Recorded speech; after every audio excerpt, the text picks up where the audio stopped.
Bonjour, suite aux vidéos postées il y a une quinzaine de jours, j'ai eu des demandes de personnes qui voulaient mon avis sur cette affaire. J'ai donc essayé d'entrer dans la tête du corbeau, celui qui a tué Grégory. Déjà pour moi il dissimule de sa voix depuis toujours, avant même que les enregistrements ne soient effectués. Cela tend à prouver que le corbeau connaît toutes les personnes qu'il harcèle au téléphone. Il y a eu un appel où Eric, le fils de Jackie et Liliane, avait décroché et où le corbeau n'avait pas dissimulé sa voix. J'en déduis qu'Eric ne le connaissait pas. En fait, il s'agissait plus d'une voix féminine. Voici l'appel anonyme du printemps 1983. Eric. Allô? Le corbeau. Donc une voix féminine. Allô? Eric. Qui c'est? Le corbeau. Ta maman est-elle là? Eric. Oui, le corbeau. Tu peux me la passer? Eric. Oui. C'est Liliane qui prend le téléphone. Allô? Le corbeau prend sa voix truquée, une voix rauque. Donc, autre appel du 24 avril 1983, c'est l'appel du corbeau à Autocoussin vers 22 heures. Et donc ça commence comme ça. De toute façon, ta femme, je l'aurai. Heureusement qu'elle n'a pas marché dans ton faux accident.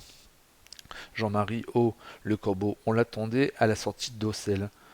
Jean-Marie, mais qu'est-ce que tu lui aurais fait? Le corbeau, on l'aurait violée. Jean-Marie, tu m'as l'air bien poussif pour la violer.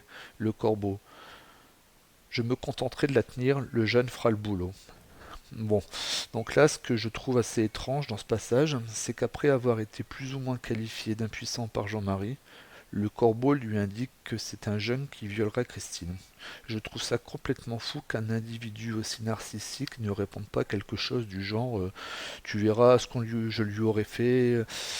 Donc là, il se contente d'avoir un rôle d'assistant.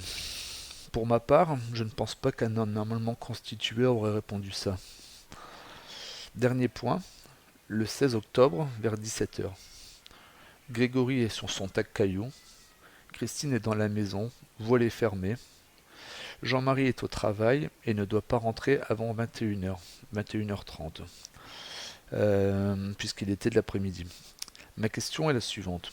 Pourquoi le corbeau n'a-t-il pas violé et tué Christine avant d'avoir enlevé Grégory? En effet, sa soi-disant vengeance aurait encore été plus cruelle et impressionnante. Il en avait la possibilité et tout le temps. Il l'avait également annoncé à Jean-Marie.